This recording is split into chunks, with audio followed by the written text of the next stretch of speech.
सहनाववतु सहनौ भुनक्तु सह वीर्यं करवावहै तेजस्विनावधीतमस्तु मा विद्विषावहै। ॐ शान्ति शान्ति शान्तिः।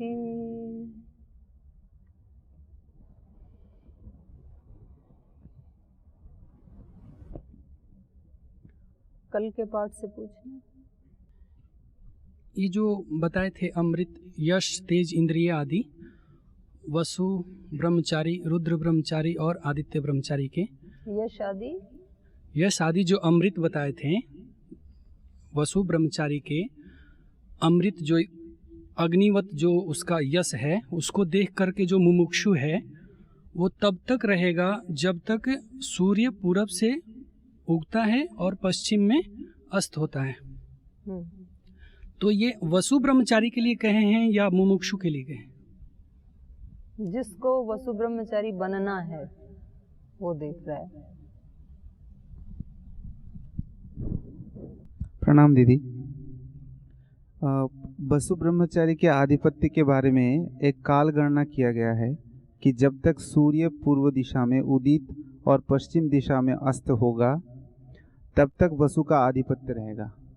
और रुद्र ब्रह्मचारी के बारे में बताया गया कि वसु के दुगुना समय तक ये इसका आधिपत्य रहता है और आदित्य ब्रह्मचारी का रुद्र ब्रह्मचारी का दुगुना अर्थात वसु ब्रह्मचारी का 4 गुना समय तक आधिपत्य रहता है। तो मेरा प्रश्न ये है, रुद्र ब्रह्मचारी के आधिपत्य के समय काल वसु के दुगुना बताने के बाद सूर्य को दक्षिण दिशा में उदय होकर उत्तर में अस्त हो जाने का वर्णन किया और आदित्य ब्रह्मचारी के बारे में रुद्र के दुगुना समय के साथ पश्चिम में सूर्य उदय और पूर्व में अस्त होने का वर्णन किया। क्या वास्तव में दक्षिण और पश्चिम में सूर्य उदय होकर उत्तर और पश्चिम पूर्व में अस्त होता है? अगर ये होता है तो कौन सा पृथ्वी में होता है? तो एक तो इसमें ये संदेश दिया है, अधिकस्य अधिकम लाभम, जो जितना ज़्यादा तप करेगा उसको ज़्यादा लाभ मिलेगा। 24 वर्ष ब्रह्मचर्य में प्रतिष्ठित रहेगा तो 1 लाभ मिलेगा, उससे ज़्यादा प्रतिष्ठित रहेगा तो उससे दुगना मिलेगा, उससे भी ज़्यादा रहेगा तो 4 गुना मिलेगा, उससे भी ज़्यादा रहेगा तो 8 गुना मिलेगा। बढ़ता जाएगा ना, मल्टीप्लाई होता जाएगा। तो जो जितना तप करेगा उतना ही ज़्यादा उसको लाभ होगा। तो तप करना कोई घाटे का काम नहीं है। कई बार व्यक्ति को लगता है ना कि ये दूसरे लोग तो मेरे को तंग ही करते रहते हैं और मैं हमेशा अपने तप को बढ़ाता रहता हूँ, तो मैं ही हमेशा ऐसा क्यों करूँ?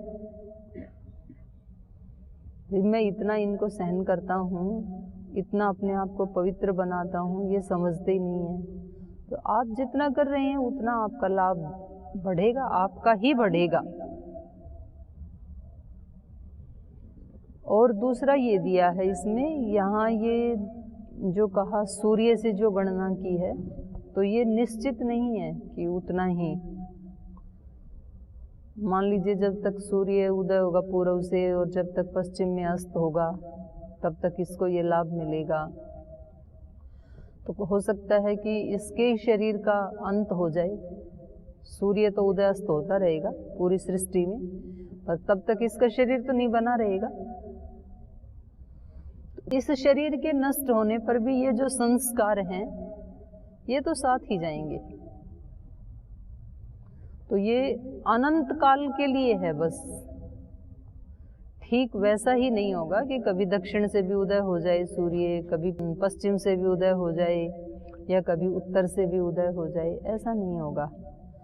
ये असंभावना को संभावना दिखाते हुए इसकी अनंतता का ही वर्णन करना चाह रहे हैं कि कभी असंभव भी यदि संभव हो जाए तो भी ऐसा नहीं होगा कि ये उस साम्राज्य से वंचित हो जाए। ओम प्रणाम दीदी जी। यहाँ पर शब्द आया है रूपम, एतादेव रूपम अभिसंविशन्ति एतस्माद् रूपाद् उदेति। इस मुख को देख करके वो उसमें प्रवेश करता है। परिणाम मुख का मतलब है यहाँ पर उसका स्वरूप, कि हम इसका पालन करेंगे तो इसका ये परिणाम होगा। ऐसा स्वरूप होता है इसके पालन करने वाले का। जो जीवन के प्रथम सोपान में ब्रह्मचर्य का पालन करते हैं उनका जीवन ऐसा होता है। तो जो प्रथम सोपान में इसका अनुष्ठान करेगा ब्रह्मचर्य का, उसका मुख अग्निमुख होता है। अग्निमुख का मतलब है यहाँ पर स्वरूप, अग्नि जैसा स्वरूप। अग्नि का क्या स्वरूप है? दोषों को दूर करती है अग्नि, दोषों को जला देती है ना। किसी भी चीज़ के दोष यदि दूर करने हैं तो उसको अग्नि में डाल देते हैं। सोने के, चांदी के, पीतल के, मिट्टी के, उनके दोषों को दूर करना है और उसका विशुद्ध रूप यदि उभार के लाना है तो अग्नि में डाल देते हैं उसको। पारा के, तो अग्नि का एक काम है उसको शुद्ध करना और दूसरा काम है प्रकाश देना।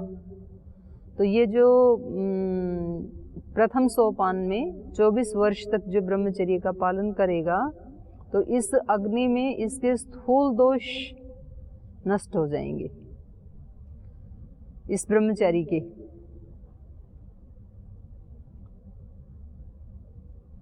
स्थूल दोष नष्ट कैसे होंगे? जैसे आप यहाँ गुरुकुल में रह रहे हैं और 24 साल तक ऐसे ही रहें और मन से, वचन से, कर्म से पूर्ण पवित्रता से रहें तो अंदर के दोष नष्ट होते हैं ना फिर, और स्थूल दोष भी नष्ट होते हैं। तो एक इस रूप में इसको अग्नि रूप कहा है, अग्निमुख कहा है।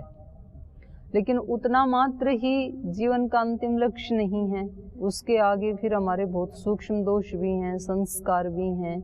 तो उसके लिए फिर और ज़्यादा तप करना पड़ेगा। 24 वर्ष के बाद भी फिर और करना पड़ेगा। तो इस रूप में इसको अग्निमुख कहा है। अग्निमुख मतलब उस ओर प्रवृत्ति होना उसकी।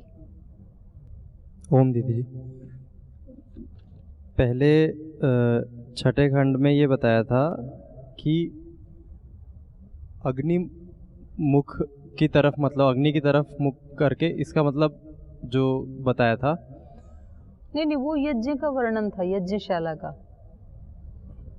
उत्तराभिमुख होकर के बैठे ऐसे छठा खंड में। अच्छा, अग्निना मुखेन है। हाँ, तो अग्नि का नहीं, अग्निमुख से तृतीय है ना यहाँ तो। हाँ, उसका अर्थ तो समझ आता है, अग्नि से तो समझ जाते हैं, लेकिन इंद्र और वरुण और उसके बाद फिर सोम आता है, तो इनका क्या अर्थ है? वो तो आज पढ़ेंगे ना, सोम वाला तो। और इंद्र और वरुण का उससे ऊंची स्थिति। अग्नि जो है वो तो पहले अमृत का परिणाम बताया, पहला था यश। किसी का सुयश जो है वो अग्नि जैसा हो सकता है। फिर दूसरा है कि जरूरी नहीं कि वो सुयश है वो तेजस्वी भी हो। तो समाज में ऐसे बहुत लोग होते हैं जिनका उस एरिया में तो यश है, लेकिन वो यश बहुत तेजस्वी हो ऐसा नहीं होता है। कभी किसी धनवान व्यक्ति का भी यश हो जाता है, लेकिन बस उसके धन से ही उसको बड़ा मानते हैं लोग। बाकी उसके जो गुण होते हैं, उसका जो आंतरिक तेज होता है आत्मा का, संयम का, वो उसके पास नहीं है। तो उसके लिए उसको और अतिरिक्त पुरुषार्थ करने पड़ेंगे। धन तो कमा लिया एक पुरुषार्थ करके, तो यश तो हुआ उसका कि देखो भाई इस खानदान में ने ये बिल्कुल गरीब खानदान था और इस व्यक्ति ने इसको बढ़ाया आगे। फिर अगला इसका बताया और ज़्यादा वो संयम करेगा अंदर से भी। ठीक है, धनैश्वर्य भी पुरुषार्थ से ही बढ़ता है, उसमें भी संयम भी करना पड़ता है। उससे भी ज़्यादा जागरूक होकर के संयम करेगा तो कहेंगे कि ये व्यक्ति धनवान होने के साथ साथ गुणवान भी है, ईमानदार भी है। तो ये क्वालिटी जुड़ती जाएंगी ना। बेईमानी से भी धन कमाया जा सकता है और ईमानदारी और पुरुषार्थ पूर्वक भी धन कमाया जा सकता है, और दोनों का धन बराबर है। तो अब इन दोनों में किसको ज़्यादा वरिष्ठता दी जाएगी? ईमानदार वाले को। एक ने बेईमानी से कमाया उतना ही, दूसरे ने ईमानदारी और पुरुषार्थ से कमाया, तो ये इसका तेज जुड़ गया उसके साथ। तो इसलिए कहा कि वो कैसा हो जाएगा फिर? वरुणमुख। दूसरे भी अमृत का जो पान करेगा तेज का, तो वो कैसा बन जाएगा? इंद्रमुख बन जाएगा वो। और फिर उससे भी ज़्यादा तीसरा अमृत बताया था इंद्रिय सामर्थ्य। इंद्रिय सामर्थ्य का मतलब है इंद्रिय जयी होना, अपनी इंद्रियों के ऊपर उसका कंट्रोल होना। दो चीज़ें अलग अलग हैं। इंद्रियां तो चंचल हैं, अपने अपने विषयों को चाहती हैं, लेकिन उन इंद्रियों के ऊपर ये कंट्रोल करता है, जाने नहीं देता है। ये एक स्थिति है।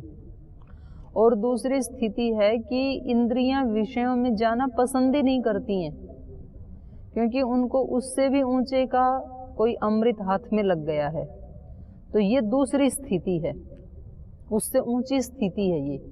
अब इंद्रियों को रोकना नहीं पड़ता है, जाती ही नहीं है। तो ये तीसरा मुख है। तब ये व्यक्ति वर्णीय बन जाता है, वरुण मुख। तो वे लोग जो हैं, समाज के लोग, संसार के लोग, ये इस व्यक्ति का वर्ण करते हैं, इसके तप के कारण वर्ण करते हैं। और पहले इसने पुरुषार्थ करके अपना एक कद बढ़ाया, फिर और अपने आप को संयमित करके और ऊंचा उठाया, तो फिर इसका सुयश है वो तेजस्वी हो गया, सबको पता लग गया। और जैसे जैसे लोगों को पता लगा, उन्होंने इसकी परीक्षा लेनी शुरू की, ये सचमुच ऐसा है कि नहीं है। उन परीक्षाओं को भी वो व्यक्ति पार कर गया। तो फिर अब ये व्यक्ति कैसा हो गया? वर्णीय बन गया। उन लोगों ने वर्ण कर लिया। अब वो प्रीति के कारण इस व्यक्ति को चाहते हैं, किसी भय के कारण उसका आधिपत्य मानते हैं, ऐसा नहीं है। तो ये फिर वरुणमुख हो गया। अब इससे भी आगे का फिर आज बताएंगे। ओम दीदी जी, ये जो इसमें जो ये यश, तेज, इंद्रिया, वीर्य, मन आदि जो बताया गया है, ये चार वेदों को धारणा, ध्यान या फिर इनका निधिध्यासन करने से, या फिर ये जो अपने इसके अन्यतर जो शास्त्र है, जैसे योग शास्त्र हुआ, जैसे योग शास्त्र हुआ, सांख्य शास्त्र हुआ, इनको ध्यान, मनन, निधिध्यासन करने से भी ये चीज़ें प्राप्त हो जाती है? हाँ, होगा ना। तो वो उनको भी पढ़ना जरूरी है और इनका भी? तो आपको ज़्यादा चाहिए तो उनको भी करो, उतने से ही आपको बस है। तो अच्छा, मतलब पढ़ना तो दोनों को ही चाहिए, पर वो भी वो छोटे शास्त्र हो जाते, मतलब जल्दी समझ। अभी तो बताया मैंने, अधिक का तो अधिक लाभ होगा ही। अच्छा, ठीक। आपको ज़्यादा चाहिए तो आप दर्शन भी पढ़ो, फिर उपनिषद भी पढ़ो, फिर ब्राह्मण ग्रंथ भी पढ़ो, व्याकरण भी पढ़ो, आरण्यक भी पढ़ो, वेद भी पढ़ो, उसके साथ उपवेद भी पढ़ो। जितना अधिक पढ़ेंगे उसका उतना अधिक लाभ होगा। और सार पढ़ें तो वेदों का ही सार उपवेद में है, उपवेद का ही सार फिर ब्राह्मण ग्रंथों में है, ब्राह्मण ग्रंथों का ही सार आरण्यक में है, ब्राह्मण ग्रंथों का ही सार फिर वेदों का ही सार उपनिषदों में है, लेकिन उपनिषदों का ही सार फिर दर्शन शास्त्र में है, दर्शन शास्त्रों का भी सब चारों वेदों का पूरे वांग्मय का सार फिर गायत्री मंत्र में है, फिर गायत्री मंत्र का भी सार ओंकार में है। उससे भी कम लाओ तो भूर्भुवः स्वः में है, 3 व्याहृति बताई थी ना यहाँ, और 3 व्याहृतियों का भी सार फिर ओंकार में है। तो बताया था इन्होंने खुद ही कि जैसे सारे पत्ते उससे डंठल से जुड़े होते हैं, धर्म के 3 स्कंद बताए थे ना, तो पूरा पेड़ का वर्णन कर दिया, ये पूरा पेड़ है और पूरे पेड़ में जो एक एक पत्ता जुड़ा है वो डंठल से जुड़ा हुआ है, तो वो डंठल क्या है? ओंकार। तो केवल वेद आदि ना पढ़ के केवल एक ओंकार में भी प्रतिष्ठित हो गए तो सारे वेदों का 5वां अमृत मिल जाएंगे। तो ये कल भी बताया था मैंने कि हमें ढूंढना ये है, अपने अंदर डूब के ढूंढना है कि मुझे क्या चाहिए। होड़ नहीं करनी है किसी की। ये लोग व्याकरण पढ़ रहे हैं, चलो मैं भी व्याकरण पढ़ लेता हूँ। ये दर्शन पढ़ रहे हैं, चलो हम भी दर्शन पढ़ लेते हैं। ये लोग परीक्षा दे रहे हैं, चलो हम भी परीक्षा दे लेते हैं। इन्होंने MA PhD कर लिया, चलो हम भी PhD कर लेते हैं। ऐसे नहीं करना अपने को, क्योंकि फिर सारी जिंदगी भर क्या बनेंगे? अनुकरणकर्ता बनेंगे, अभिनेता बनेंगे, नेता नहीं बनेंगे। अभिनेता क्या करते हैं? किसी भी रोल को अनुकरण करते हैं। वो राम नहीं होते हैं, राम का रोल प्ले करते हैं, राम का अनुकरण करते हैं। वैसा व्यक्तित्व बनाने का श्वांग भरते हैं। तो आपको तय करना है कि आपको राम बनना है या राम की एक्टिंग करने वाला बनना है। आपको ऋषि बनना है या ऋषियों की एक्टिंग करने वाला बनना है। जो नकल करेगा वो पूरी जिंदगी, अभिनेता बहुत अच्छे हो सकते हैं लेकिन होंगे अभिनेता ही, वो उनका रियल लाइफ नहीं है। रियल लाइफ कुछ और होता है जो वो जीते। और अभिनय करना ये बिल्कुल एक्टिंग करनी है, वो उनका रियल स्वरूप नहीं होता है। एक्टिंग में कभी रोते भी हैं, कभी हंसते भी हैं, लेकिन वो सब क्या होता है? दिखावे के लिए होता है, रियल नहीं होता है। तो जो दूसरों की नकल करेगा, ये व्यक्ति अपना कटिवस्त्र ऐसे पहनता है तो मैं भी ऐसे पहनूं, ये ऐसे पहनता है तो ऐसे पहनूं, ये ऐसे पहनता है तो ऐसे पहनूं, ये माला पहनते हैं तो माला पहनूं, इन्होंने माला निकाल दी तो मैं भी माला नहीं पहनूं, क्योंकि माला निकालने से इनका यश है, मैंने माला पहनी तो कहेंगे इनका अपयश है। तो ये छोटी छोटी चीज़ों में हम नकल करते हैं। ये इतनी बजे उठते हैं, मैं भी इतनी बजे उठूं। उठने के बाद आपके चित्त की स्थिति क्या है उसको ढूंढो। ये इतनी बजे सोते हैं, मुझे भी इतने बजे ही सोना है। ये इतनी रोटी खाते हैं, मुझे भी इतनी रोटी खानी है। बस सबका अलग अलग है। आपको क्या चाहिए उसके अनुसार अब हमारे को हमारी दिनचर्या खुद बनानी है। तो मुझे अंदर से यश चाहिए कि यश के साथ साथ तेज भी चाहिए, या तेज के साथ साथ इंद्रिय विजयी भी बनना है, या उससे भी आगे जाना है। मेरे को उत्साही वीर्यवान बनना है, या मेरे को इन सब का भोक्ता बनना है। मुझे क्या बनना है, मुझे क्या डिमांड है मेरे अंदर की। तो एक दिन पहले भी हमने चर्चा की थी, श्री अरविंद की जो पुस्तक है भागवत मुहूर्त, तो एक लेख लिखा है वहाँ उन्होंने पथ का विधान। तो उसमें पहले बता दिया, पहले ये तय कर लो कि आपके अंदर आध्यात्मिकता की डिमांड है भी कि नहीं। अगर वास्तव में आपके अंदर आध्यात्मिकता की प्यास नहीं है और आप किसी आध्यात्मिक व्यक्ति के ऐश्वर्य को देख करके उसकी नकल करते हुए आध्यात्मिकता में प्रवेश करना चाह रहे हैं, तो आपके जीवन का परिणाम होगा एक दुर्भाग्यपूर्ण असफलता। क्योंकि आपके अंदर तो वो डिमांड थी नहीं। आपने देखा कि ये लोग आध्यात्मिकता के मार्ग पर चले और इनको देखो कितना ऐश्वर्य मिला, कितना सुयश मिला, उसको देखा आपने और उसको देख करके आप इस राह पे चल पड़े। ना आपके अंदर डिमांड थी, ना उतना पुरुषार्थ था। तो परिणाम भी क्या आने वाला है? निराशा, असफलता, दुख। और गीता में भी यही बताया, स्वधर्मे निधनम श्रेय परधर्मो भयावह। अपना स्वधर्म क्या है उसको जानो, आपको क्या चाहिए और फिर उस पे डट जाओ। और जो आपको नहीं चाहिए उसको बनने का स्वांग मत करो। और आपको जो बनना है उसमें बेईमानी मत करो, क्योंकि ये चीटिंग किसी दूसरे के साथ नहीं हो रही, अपने साथ हो रही है। आप जब क्लास में बैठते हैं गंभीरता से पाठ को सुनते भी नहीं हैं, दूसरे कोई प्रश्न पूछें तो उस पर ध्यान भी नहीं देते हैं, आप बातचीत करते हैं, आप हंसते हैं, दूसरे को भी डिस्टर्ब करते हैं, तो ये चीटिंग मेरे साथ है कि अपने साथ है? किसके साथ है ये?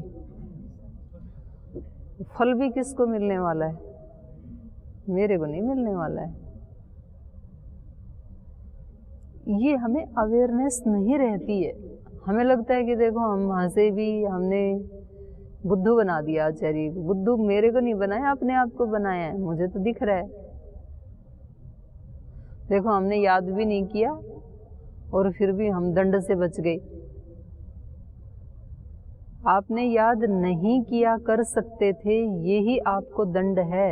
आपने अपनी आत्मा का ह्रास कर लिया, इसलिए दंड से बचे नहीं आप। दंड तो ऑलरेडी मिल ही चुका आपको, क्योंकि जो बुद्धि आपको जिस कार्य के लिए दी थी वो कार्य आप नहीं कर पाए।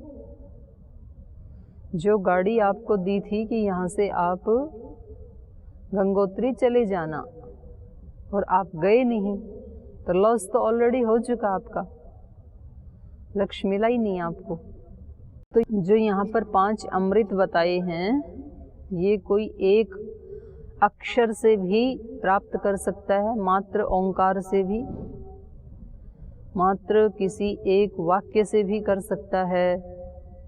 और जिसको ज़्यादा सामर्थ्य है और ज़्यादा चाहिए, 2 चीज़ है ना इसमें। एक तो है स्वस्थ रहना, तो स्वस्थ रहने के लिए 1 घंटा व्यायाम प्राणायाम करें तो भी बहुत है, स्वस्थ रहेंगे आप। और फिर बाकी दिन भर अपना आहार, अपना विचार, अपना व्यवहार, उसका भी ध्यान रखना। क्योंकि 1 घंटा व्यायाम प्राणायाम किया, फिर दिन में ध्यान नहीं रखा तो भी रोगी हो जाएंगे। और दिन भर ध्यान भी रखा, 1 घंटा किया तो आप स्वस्थ रहेंगे। लेकिन यदि किसी को बड़ा पहलवान बनना है, फिर 1 घंटे से काम नहीं चलेगा, तो फिर उसको 8-8, 10-10 घंटे करते हैं, फिर वो एक्सरसाइज, वो एक ही काम में लगे रहते हैं। तो किसी को शब्द ज्ञान बहुत ज़्यादा अर्जित करना है, और अलग अलग ग्रंथों में अलग अलग ऋषियों ने अलग अलग अनुभव के अनुसार उसको अभिव्यक्त किया है एक ही सत्य को। तो सबका जानेंगे तो निश्चित रूप से हमें अधिक लाभ होगा। कल एक व्यक्ति मेरे को मिले, यहाँ शिविर में आए हुए हैं, तो उन्होंने मेरे को बताया, बोल जी मैंने 15 विषय से तो एमए कर दी, अब मेरे को कोई और विषय बताओ बचा हुआ हो तो। बड़े ऑफिसर हैं, सरकारी नौकरी है, डिलीट कर ली, एमफिल कर ली, 15 विषयों में एमए कर ली, डिप्लोमा कई कर लिए, तो और कुछ बचा है तो बताओ। मैंने कहा दर्शन से कर लो, दर्शन बचा है। तो ये अपना शौक होता है अलग अलग व्यक्तियों का। एक व्यक्ति कहता है बस कर ली ना एमए, बन गया मास्टर। अर्पिता को मैंने बताया, उसको सारे दर्शन याद हैं, 5 दर्शन याद। मैंने कहा आप भी एमए कर लो, ये और बहनें कर रही, बोल नहीं मैं तो करके आई हूँ एमए, याद मैंने कर ही ली, नहीं तो अब तक हो जाती उसकी। तो अपनी रुचि के ऊपर होता है। कल ये 3 मुख हमने पढ़े थे, 3 अमृत के बारे में। आज ये चौथे के बारे में कहेंगे।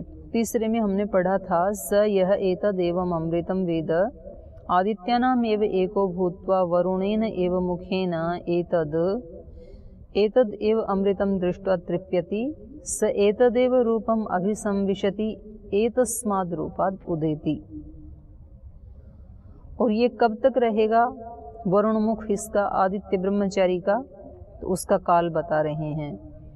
स यावत आदित्यो दक्षिणत उदेत उत्तरत अस्तम एता, दक्षिणत उदेता उत्तरत अस्तम एता, द्विस्तावत पश्चात उदेता पुरस्तात् अस्तम एता, एता आदित्यानाम एव तावद आधिपत्यम स्वराज्यम परिएता।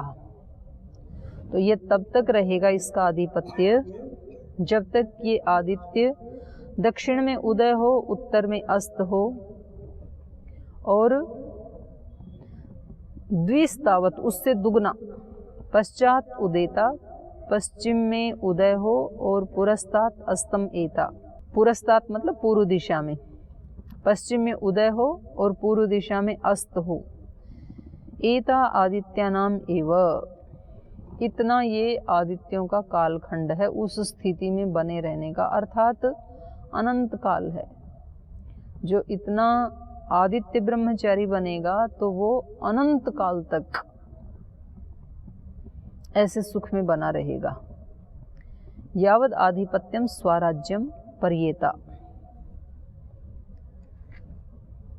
अब चौथा बता रहे हैं, चौथा अमृत। चौथा अमृत क्या था? वीर्य, उत्साह। अथ यत् चतुर्थम अमृतम तन मरुत उपजीवन्ति सोमेन मुखेन न वै देवा अश्नन्ति न पिबन्ति एतद् एव अमृतम दृष्ट्वा तृप्यन्ति। अथ यत् चतुर्थम अमृतम, और जो चौथा अमृत बताया था वीर्य, तन मरुत उपजीवन्ति, उसको देख करके मरुतगण, मरुत कहते हैं जो 48 के बाद अब अखंड ब्रह्मचर्य का जो पालन करेगा मरण पर्यंत, नैष्ठिक ब्रह्मचारी जिसको कहते हैं।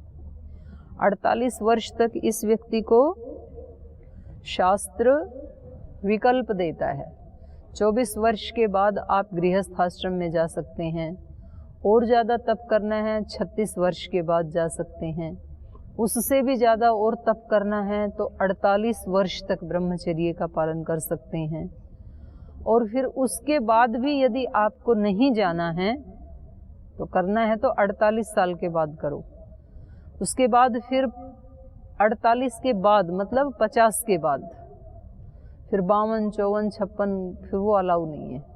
उसके बाद फिर है अखंड ब्रह्मचर्य।